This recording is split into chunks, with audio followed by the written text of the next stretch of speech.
Seja muito bem-vindo ao Mesa de Debates. Aqui quem está falando é o Guilherme. E vamos que vamos, pessoal. Começar, na verdade, né, a nossa programação semanal, conversando aqui sobre diversos temas, escutando aqui diversas perspectivas, né, sobre assuntos que interessam aí as pessoas que procuram transformar a nossa realidade. E vamos aqui conversar com o Robson Sávio, ele que é professor e também, né, que veio aqui para falar de conjuntura nacional, conjuntura política. Então, fique aí com a gente para escutar, né, o que o Robson tem nos dizer. Então, Robson, antes da gente começar, por favor, fale um pouquinho aí de você. Olá, Guilherme, um grande abraço, prazer estar com você nessa transmissão. Bom, eu sou professor aqui na Pontifícia Universidade Católica de Minas Gerais. A minha formação é bastante diversificada no campo da filosofia e também das ciências sociais. Trabalho com grupos relacionados ao movimento de fé e política, como o Centro Nacional de Fé e Política Dom Helder Câmara, que é um organismo da Conferência Nacional dos Bispos do Brasil, o Movimento Nacional de Fé e Política. Faço parte também do grupo de análise de conjuntura política da CNBB. Tenho um trabalho, uma militância na área dos direitos humanos. Aqui em Minas eu presido o Conselho Estadual de Direitos Humanos. Então, é uma alegria estar com você aqui para a gente conversar sobre um pouco da nossa conjuntura sociopolítica. Estou à sua disposição, dos ouvintes, dos telespectadores também.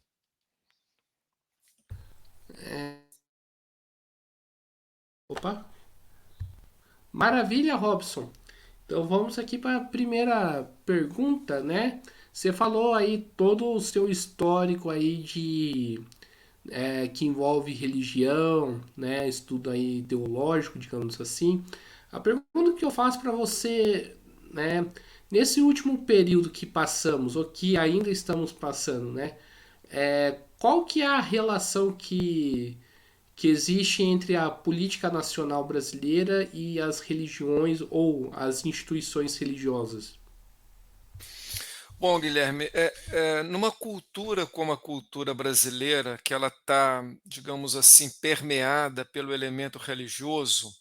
Se nós formos pensar o Brasil desde o processo de colonização lá no século XVI, a questão religiosa ela está difusa, ela está espalhada na vida social, né?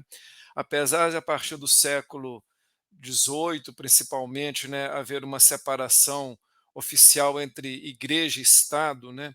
Isso ficou muito claro a partir da República, da proclamação da República no Brasil, né? De fato, a nossa cultura ela está rica de elementos religiosos. Então, nós podemos perceber a presença da religião nas festas populares, no nosso calendário de feriados, né, numa moralidade que inclusive ela de alguma forma interfere na produção legislativa, no que nós achamos que é certo e errado, né?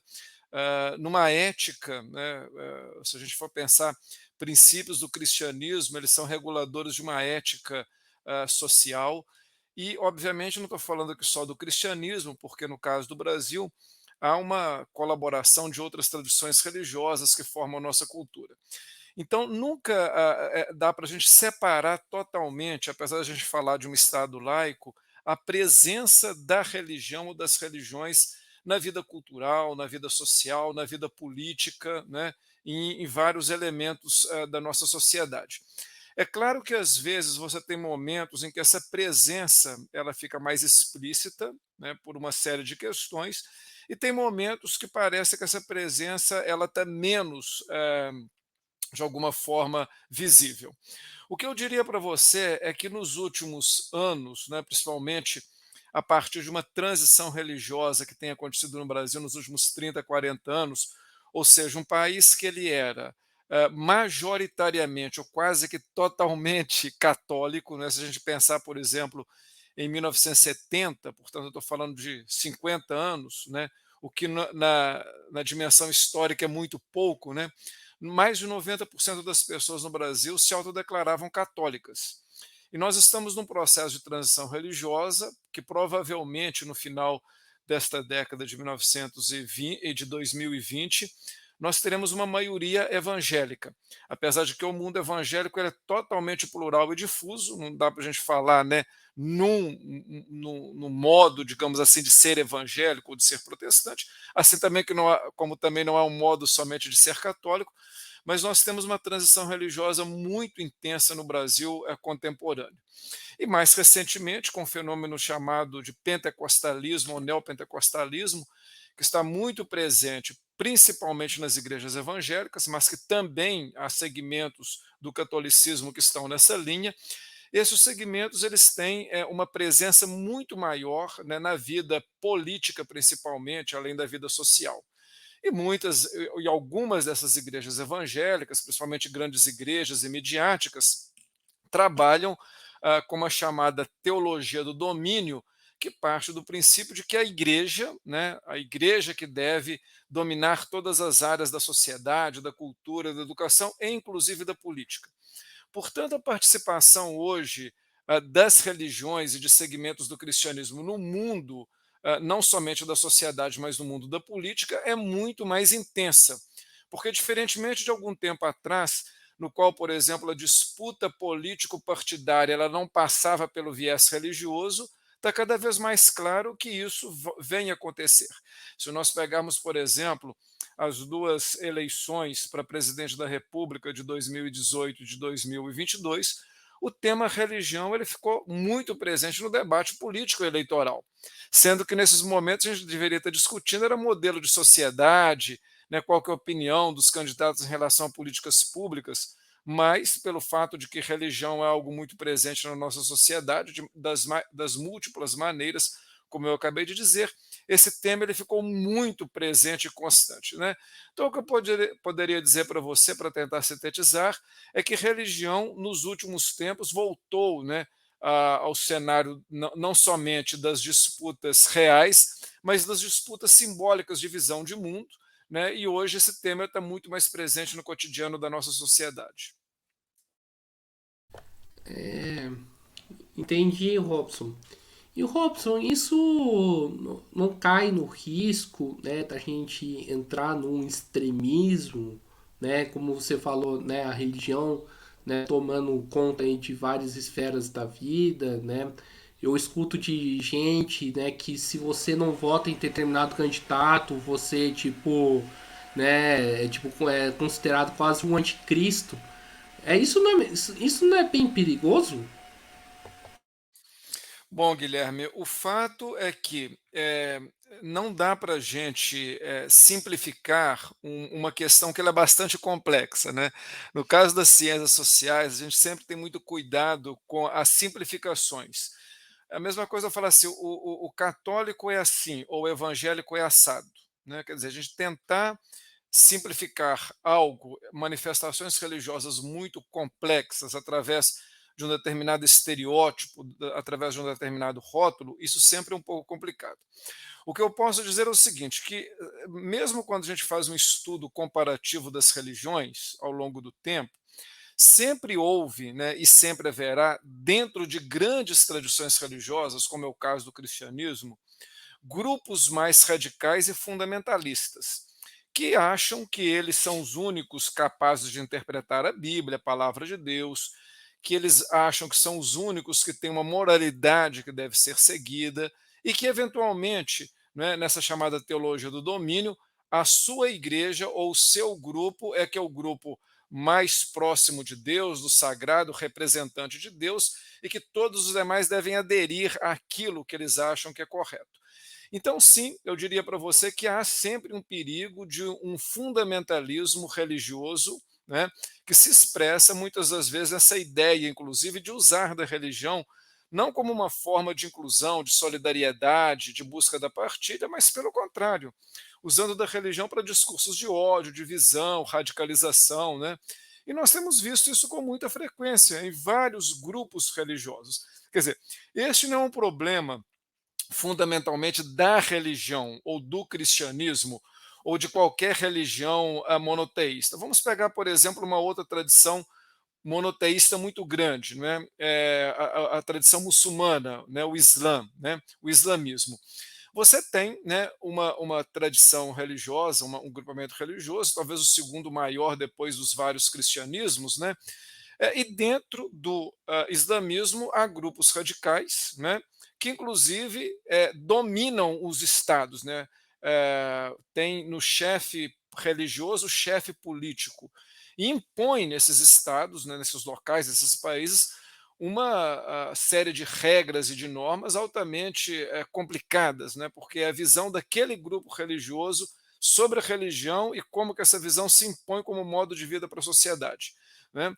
Então, se a gente pegar, por exemplo, o Irã ou o Estado Islâmico, são exemplos de grupos fundamentalistas religiosos do mundo muçulmano impondo a religião à sociedade, né?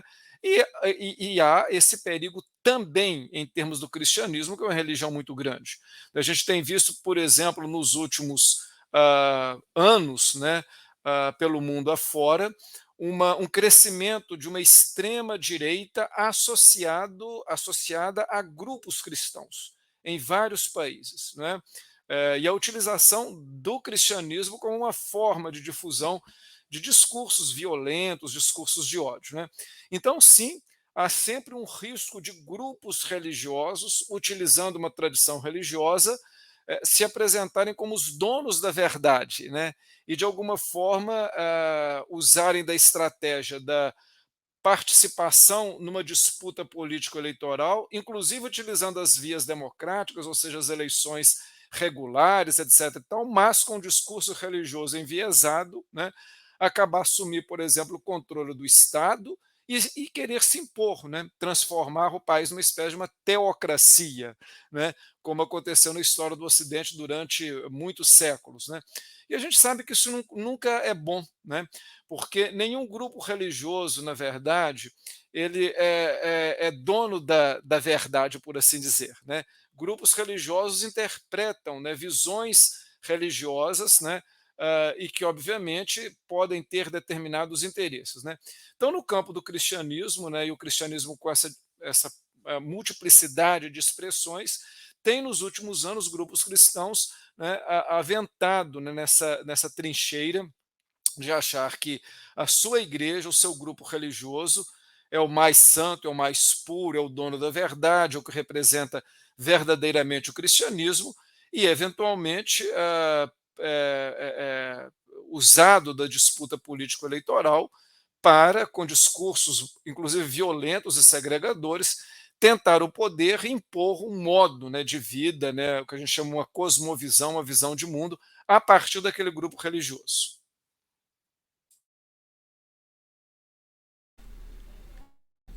Entendi. Ô Robson, no começo aqui da nossa conversa, você fala, né, que a religião é algo muito presente no Brasil, algo até cultural. Como, né, então, a pessoa que se indica que é cristã, ela tem que lidar com a política, né? Qual que deve ser a relação mais apropriada ou a relação ideal das tuas coisas?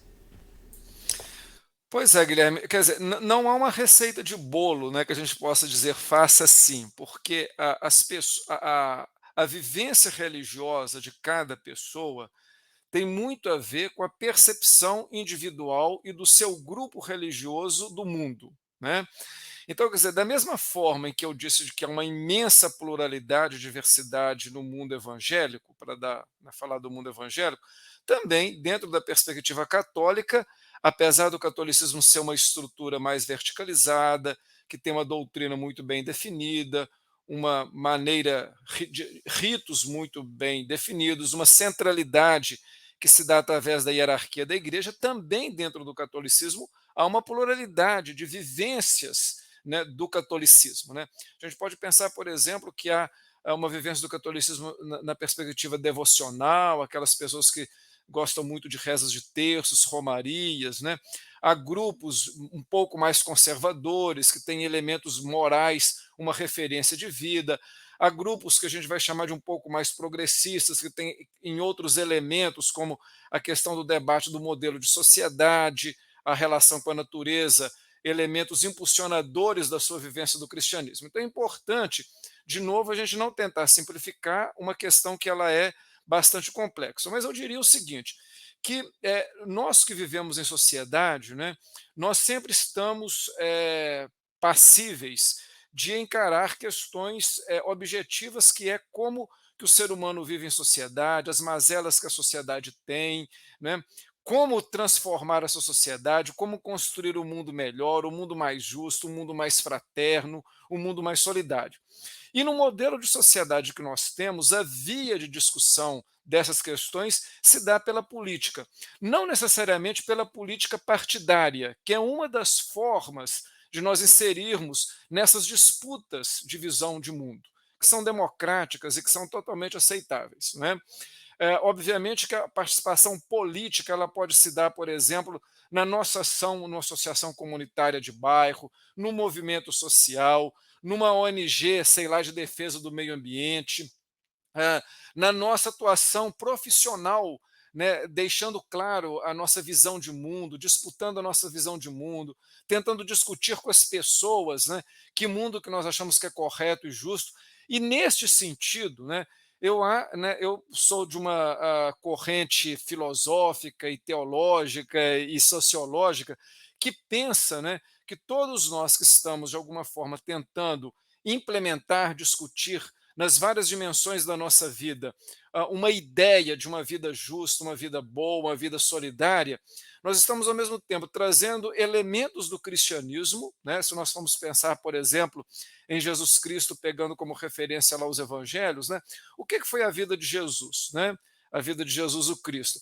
Foi aquele que durante a sua existência ele incluía inclusive aqueles que da religião da sua época eram excluídos, o leproso, a viúva, o órfão, a prostituta, o estrangeiro. Então era uma vida de inclusão, né?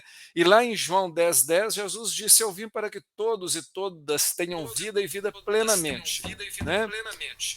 Parece que você ligou o seu microfone aí, está dando um delayzinho, Guilherme. Isso, ok. Então nessa perspectiva, eu sou de um pensamento de que nós podemos beber na fonte do cristianismo, elementos éticos do cristianismo, para uma ação política. Ou seja, esses elementos de fraternidade, justiça, solidariedade, né, amor ao próximo, principalmente aqueles que mais precisam, induz a ações concretas. Né? Na minha vida profissional, como professor, como pai, como alguém que está atuando num conselho estadual, como alguém que está atuando com ONGs e por aí afora vai. Ou seja, essa vivência, né, desses elementos éticos que são bases do cristianismo me impulsionam a ação política nesse sentido de me posicionar, de defender determinados princípios, de lutar por que tais questões elas se efetivem na sociedade. Então, nessa perspectiva, eu acho que a vivência cristã, numa sociedade plural, democrática, que exige de nós posturas éticas frente aos dilemas e às mazelas da vida e da sociedade, exigem posicionamentos de fato.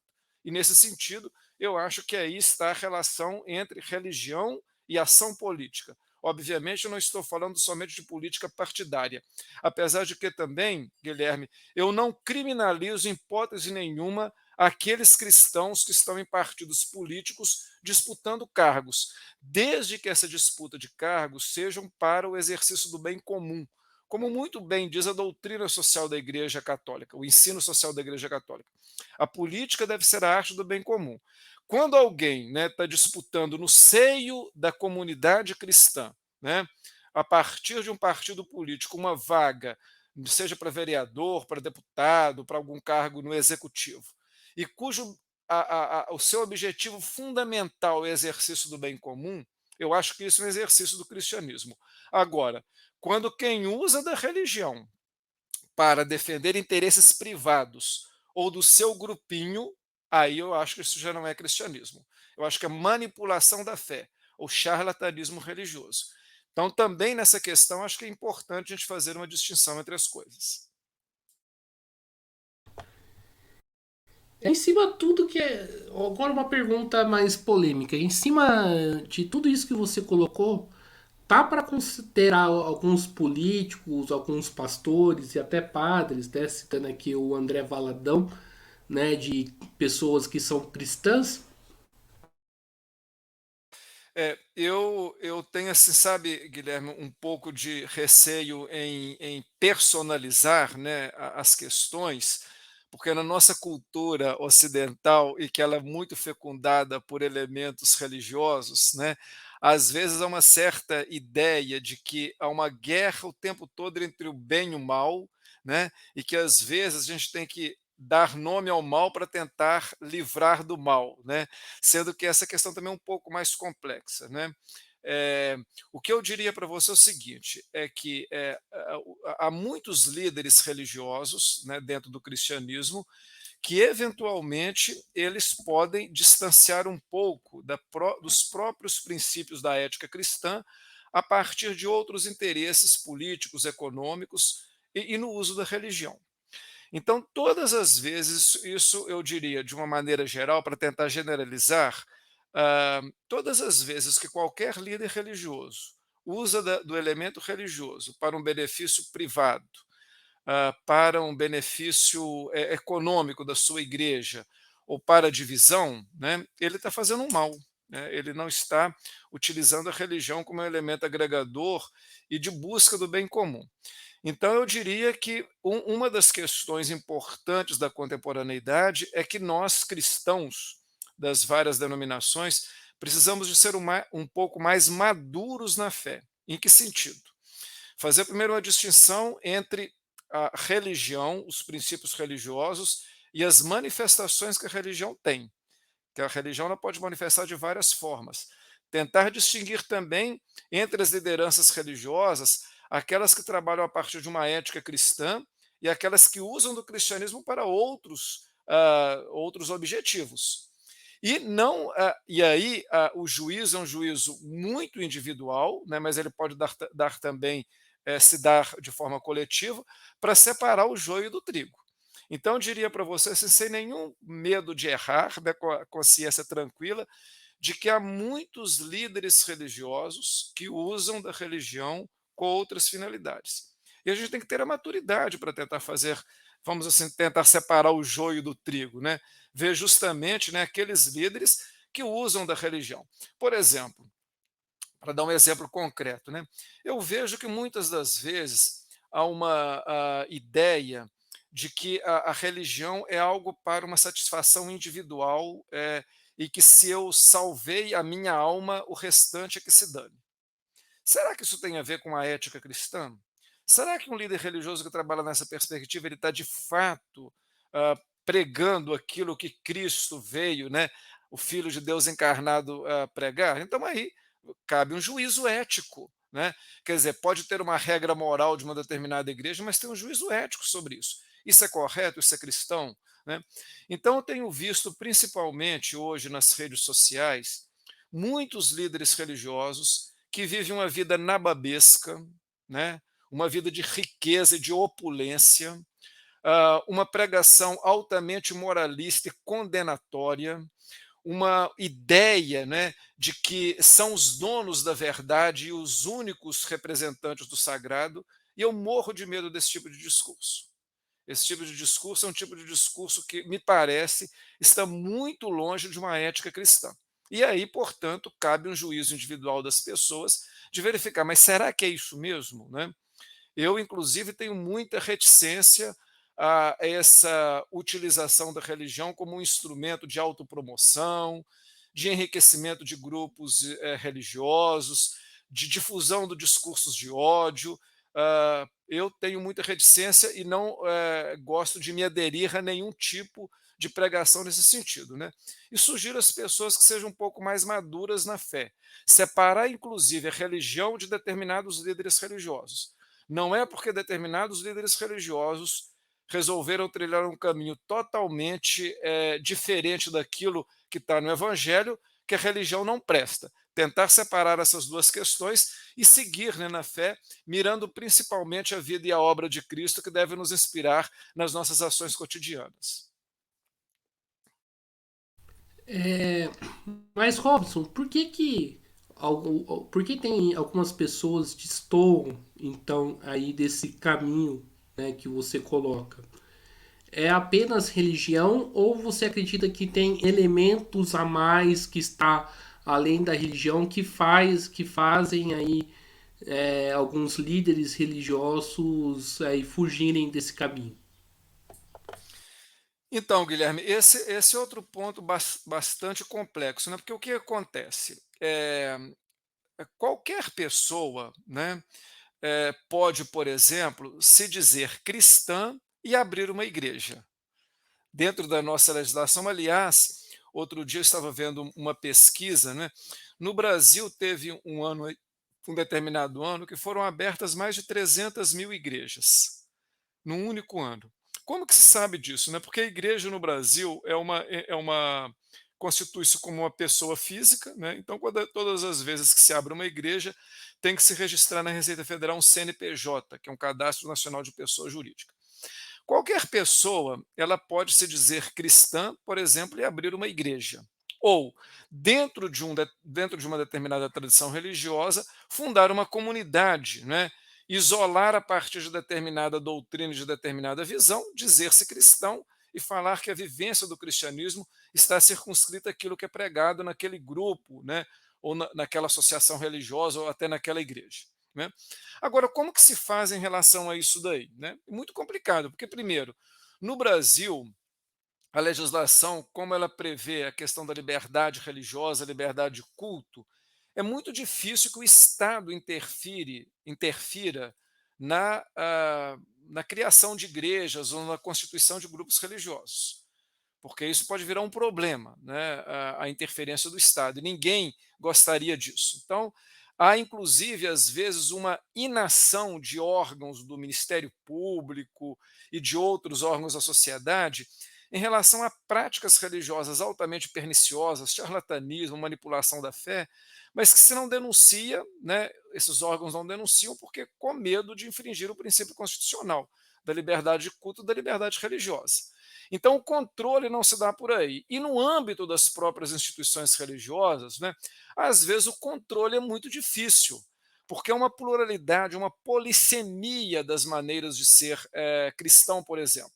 Isso tanto no âmbito das igrejas evangélicas quanto no âmbito do catolicismo.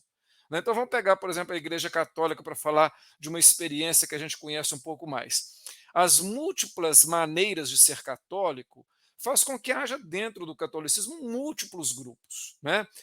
E grupos, às vezes, de visão diferente. A Igreja Católica tem uma estrutura que em cada diocese, né, cada circunscrição eclesiástica, o bispo é o responsável por acompanhar. Mas os bispos também, eventualmente, têm dificuldades de atuar, né, quando há algum tipo de exagero, principalmente se não há denúncia e coisas dessa natureza. Então acaba acontecendo esse fenômeno de grupos religiosos cristãos que vão se radicalizando, vão partindo por um caminho de fundamentalismo cada vez maior. Isso a gente também observou ao longo de toda a história e é difícil de se controlar. Por exemplo, dá outro exemplo concreto. Para a gente pegar, por exemplo, o Papa Francisco.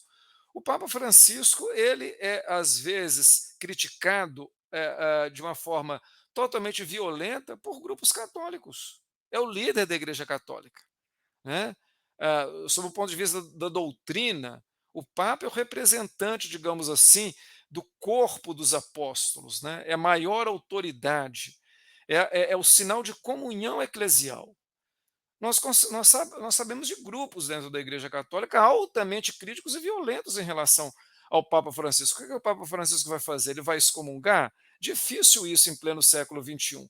Os bispos em cada diocese, eles vão atuar? Talvez eles nem tenham informações sobre essas questões, né? Ou tem outros elementos que a gente não sabe para dar uma certa liberdade a determinados grupos. Então é muito complicado, né?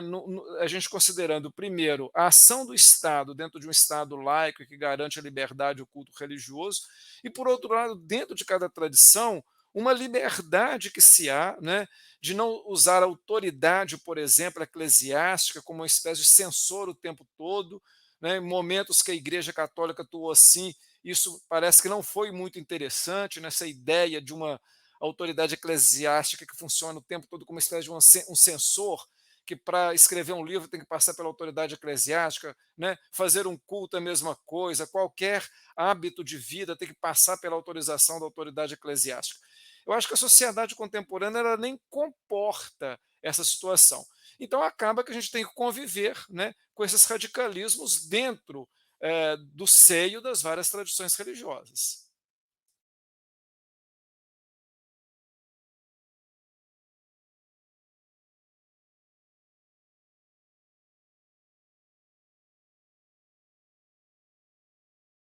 Parece que teve uma quedazinha aí, Guilherme.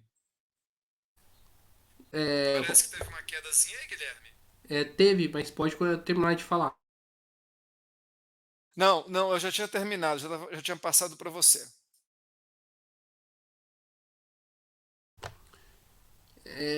Perfeito, Robson. Robson, você entra num tema bastante interessante, né?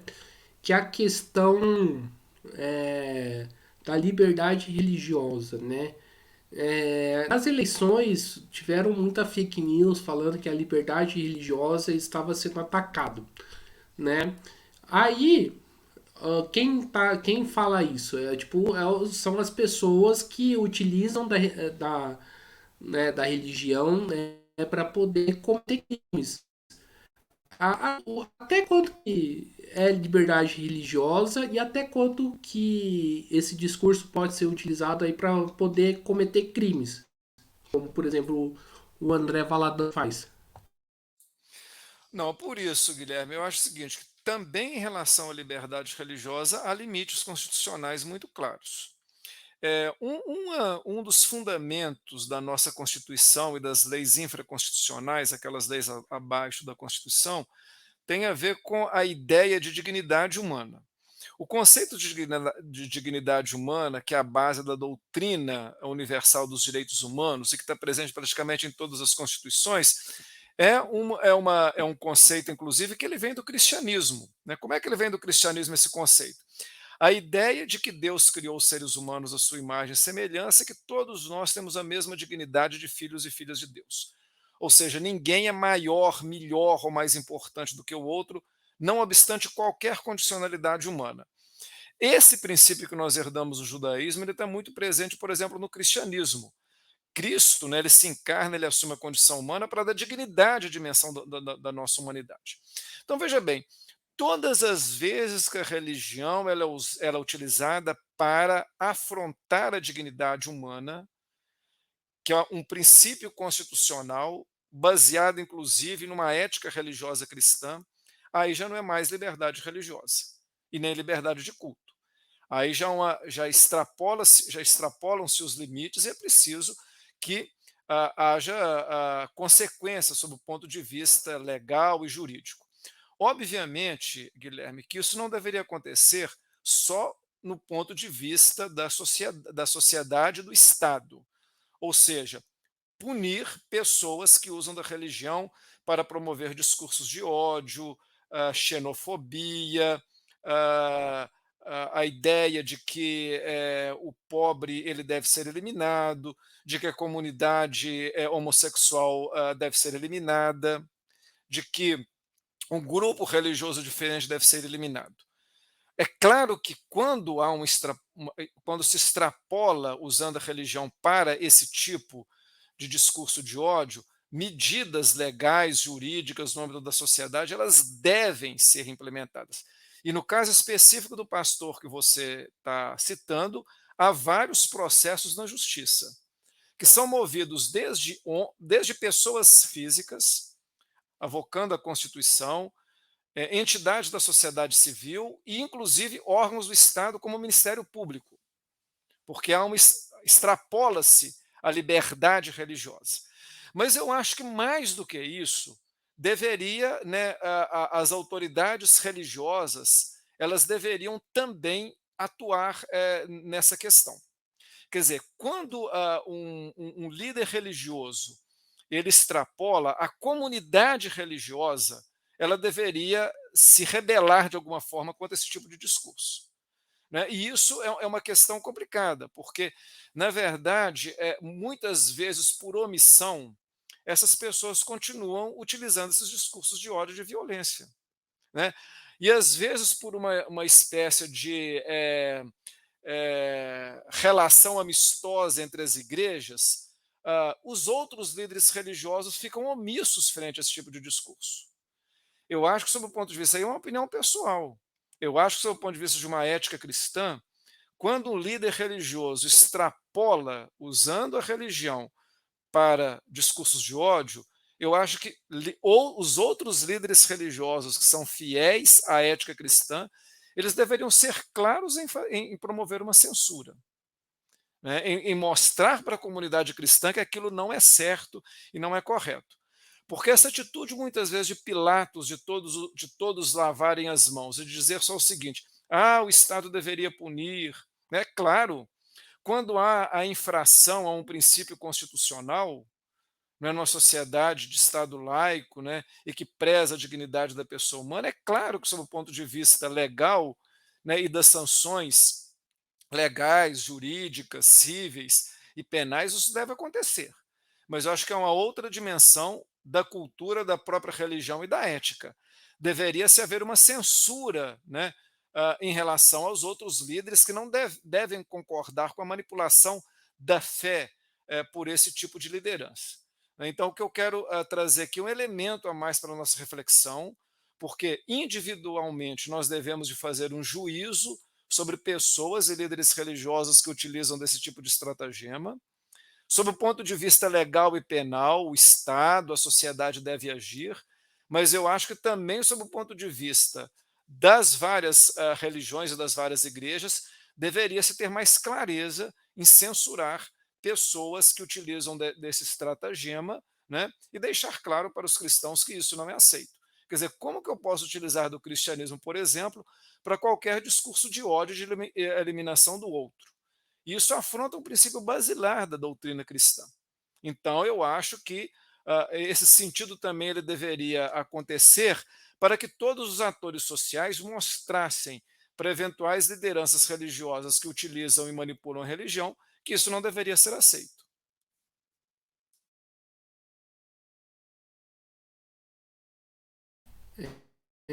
Maravilha, Robson.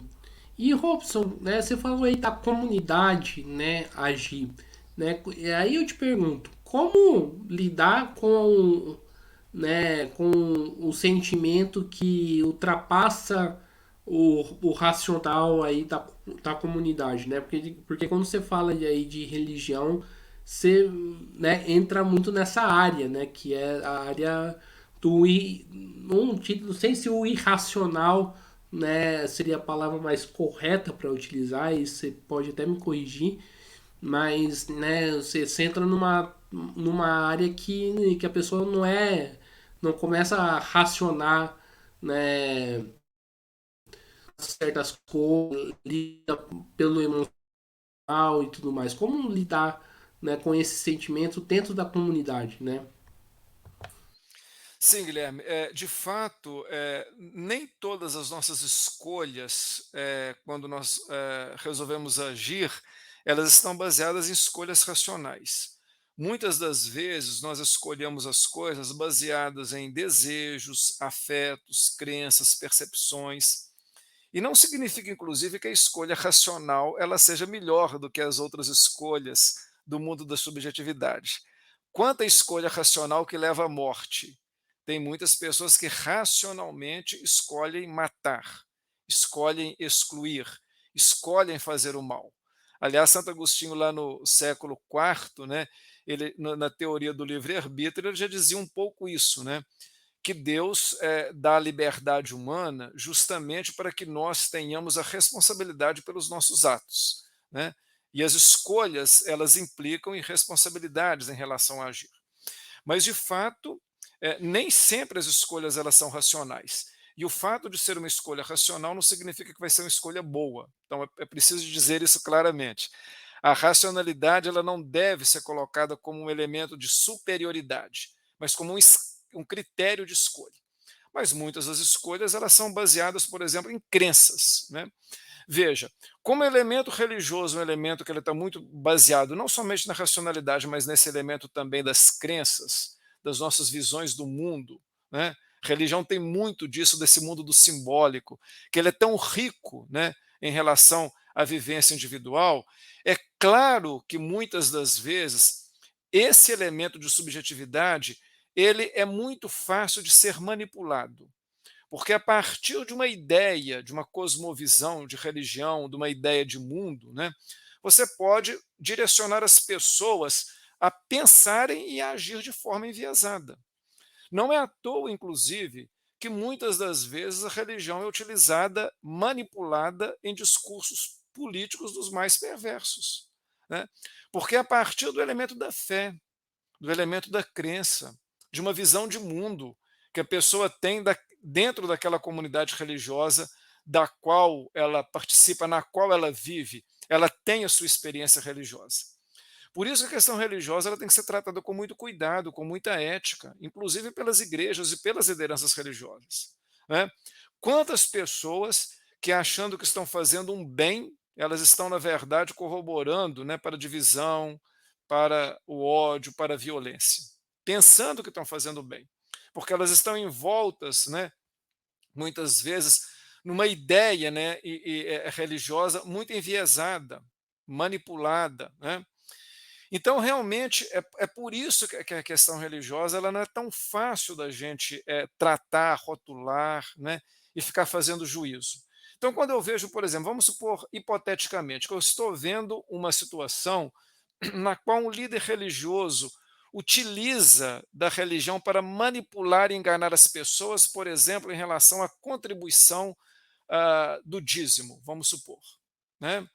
Que é uma pessoa que a gente sabe que vive uma vida nababesca, né, toda cheia de riqueza, que não se importa com o outro, que eu sei que aquela pessoa está utilizando a religião como um instrumento de manipulação, enganação dos outros. Mas cada uma das pessoas que estão naquela comunidade religiosa estão buscando na religião uma referência para a sua vida, um sentido para a sua vida, uma identidade social e coletiva, uma ideia de relação com o sagrado. E muitas das vezes essas pessoas não estão percebendo isso que eu de fora estou percebendo. E sequer têm consciência desse nível de manipulação e de chantagem, da qual elas estão vivendo e vivenciando. Então, quem está do lado de fora vai ter um olhar, mas quem está vivendo aquela experiência de fé tem uma outra vivência e uma outra percepção. Por isso que não é fácil de resolver o problema, né? Eu, como uma analista, eu posso fazer uma análise baseada em determinados critérios, inclusive racionais, mas quem está vivendo a experiência de fé está sentindo isso de outra maneira. Está naquela comunidade religiosa experimentando uma relação com o sagrado que tem naquele líder charlatão, por exemplo, um sujeito que vai enviesar o pensamento, a doutrina, etc. e tal, com outros objetivos. Mas isso sou eu que estou olhando de fora. Quem está vivendo aquela experiência religiosa está tendo um outro sentimento de pertença, de que aquela pessoa representa uma espécie de intermediário do sagrado. Então não dá para a gente simplesmente fazer algumas considerações genéricas. Para todos os efeitos, tem que ficar claro é que quando há isso, né, e se alguma pessoa percebe que está sendo manipulado, enganada, etc. e tal, ela inclusive tem os mecanismos jurídicos e legais para reivindicar. A gente sabe, por exemplo, qualquer uma pessoa pode fazer uma pesquisa sobre isso, que muitas pessoas, né, depois que elas se sentem, né, ao longo da vida que elas foram enganadas, manipuladas, etc. e tal, elas podem inclusive recorrer, né, não somente dentro da própria instituição para denunciar aquele líder, etc. e tal, para que se tome alguma providência, como sob o ponto de vista do Estado, né, arrumar um advogado, né, exigir eventualmente retratação ou danos ou perdas, né, se ela tem como comprovar que isso aconteceu de fato. Para todos os efeitos, como a religião trabalha com esse elemento que nos constitui e que ele não é menos importante do que a racionalidade, e a escolha racional nem sempre também é melhor, é que nós temos que levar em conta essa complexidade para fazer a nossa análise.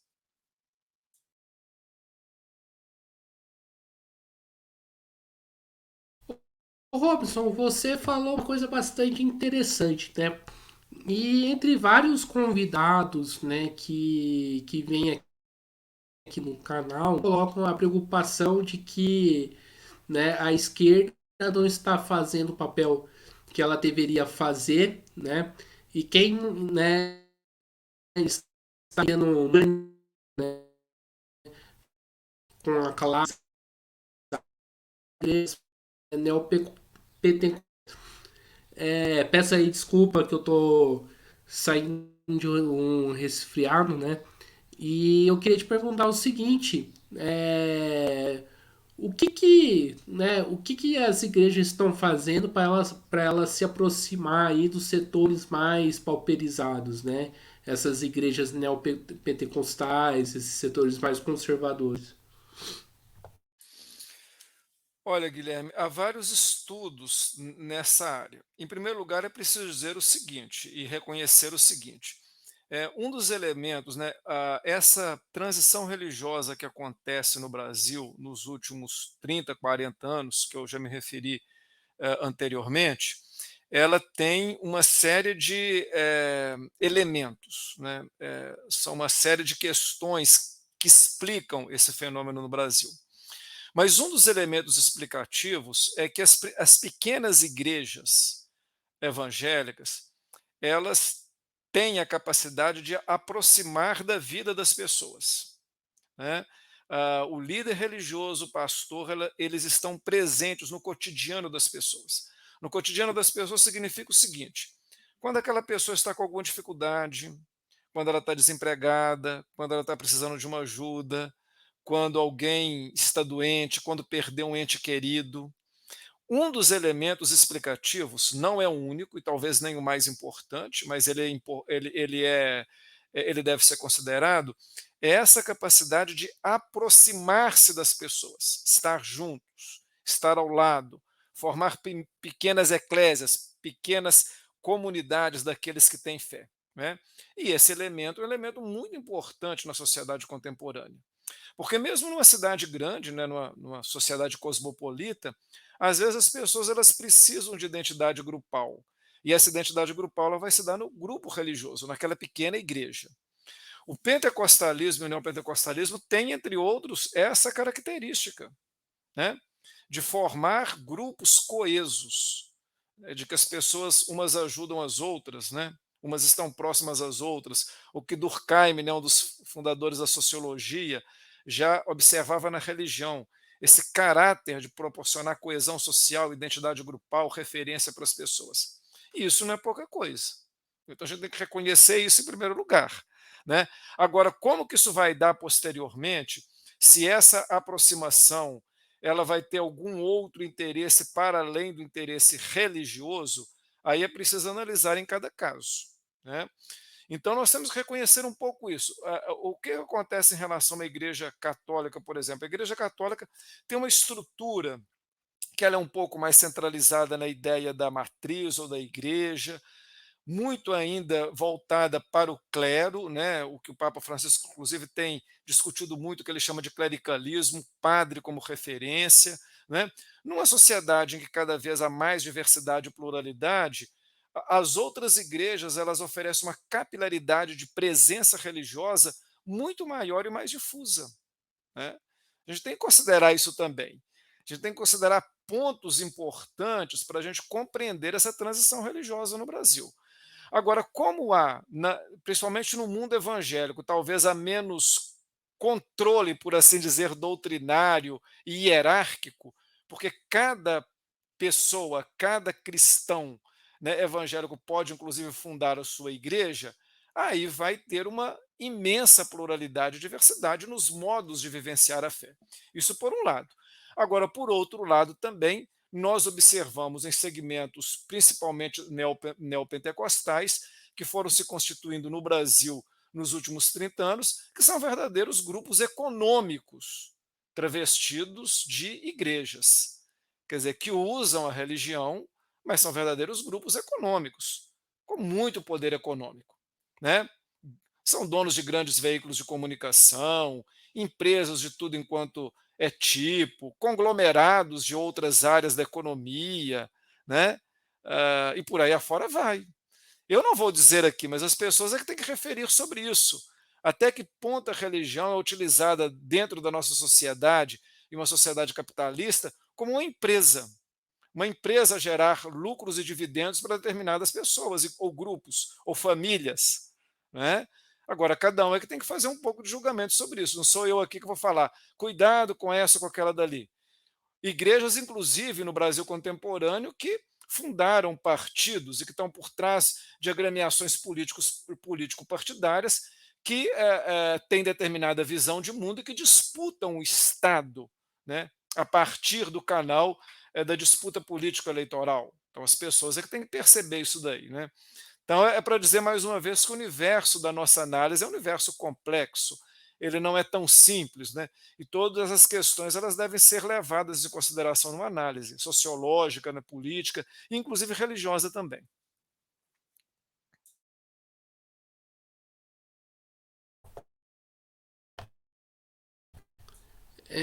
Vamos nessa entrevista com uma pergunta, né, que para muitos é considerada com a questão aí de pautas, né, como por exemplo a defesa da legalização do aborto. Qual que deve ser a relação, né, que a igreja e também, né, a comunidade cristã tem que ter em relação a essas pautas, e o que, que você pensa dessas pautas também? Bom, Guilherme, veja bem, as igrejas cristãs, né, e aí eu acho que a gente tem que falar as igrejas no plural, né, porque quando você está falando, a gente está considerando essa diversidade do cristianismo, né, há dentro do seio do cristianismo mais amplo, inclusive sobre pautas morais, às vezes divergências. Primeira coisa importante é considerar isso. Em relação, por exemplo, à Igreja Católica, há posturas da hierarquia católica em relação a esses temas muito claras. Então, qualquer católico sabe, por exemplo, a posição institucional da Igreja Católica em relação a temas como aborto, eutanásia, união civil entre as pessoas. Né? Não vou repetir aqui, porque é isso de conhecimento amplo para todos os cristãos e os católicos. Né? Então, eu acho que nós temos que considerar essa questão e considerar que toda a igreja ela tem, né, toda a igreja cristã ou a igreja de outra tradição, seja um grupo espírita, seja uma tradição africana, candomblé e umbanda, toda tradição religiosa ela tem uma certa moralidade, né, a defesa de alguns princípios morais, e dentro de uma sociedade democrática é totalmente desejável que as religiões elas manifestem as suas preferências. E não somente manifestem as preferências, elas discutam as suas preferências na agenda pública. Elas tentam incidir na agenda pública e na agenda de debate sobre aquilo que elas acham que é certo e errado em relação a temas morais. Então, eu não vejo nenhum problema nessa questão. Né? Eu vejo que é totalmente defensável que toda igreja que tem uma determinada referência moral em relação a um tema discuta, problematize e use dos seus instrumentos para convencer as pessoas que aquela visão é a mais correta, está baseada na doutrina, está baseada em determinados fundamentos. Não vejo isso como nenhum problema e, obviamente, dentro da diversidade e da pluralidade que é o cristianismo e das vinculações que cada um tem à sua tradição religiosa, as pessoas vão ouvir, né, e vão, obviamente, ter a sua postura e a sua relação com esses temas. Eu, obviamente, não vou falar das minhas preferências pessoais aqui, porque isso é o menos relevante. O que eu penso é o que eu deixo de pensar. O mais importante aqui nesse debate, né, é chamar a atenção das pessoas para que, primeiro, é legítimo que as tradições religiosas defendam posturas morais. Em relação à Igreja Católica, os temas morais eles estão muito bem referenciados através da hierarquia católica para todos os católicos, né? Então as pessoas elas devem ter o conhecimento sobre isso, devem procurar a saber como que a sua tradição religiosa, através dos seus líderes, pensa a respeito desses temas e, obviamente, tomar as suas posturas individuais e éticas na vivência específica dessas questões e desses temas.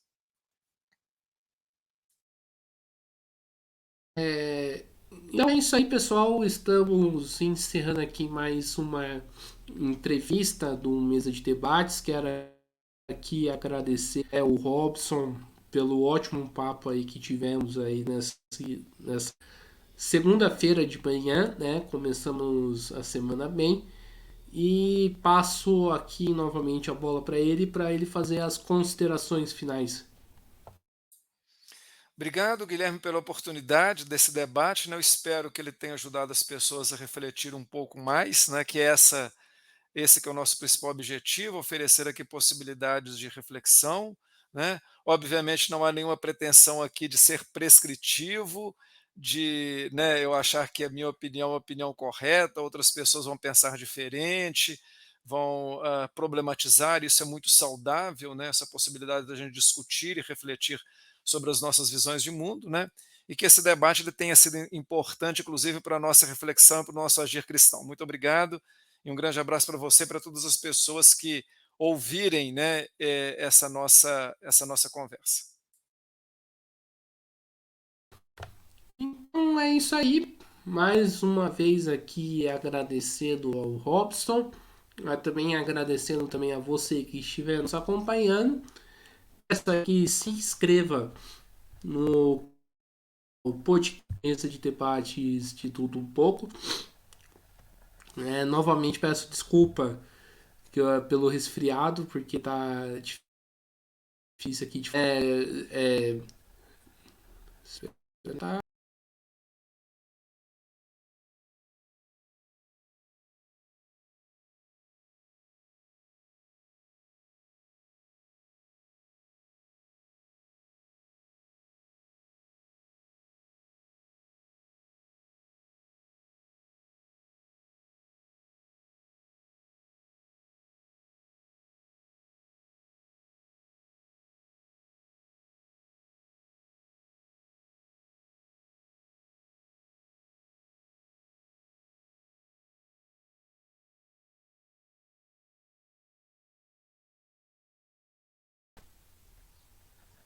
Tivemos uma pequena queda aqui da nossa live, mas já voltei.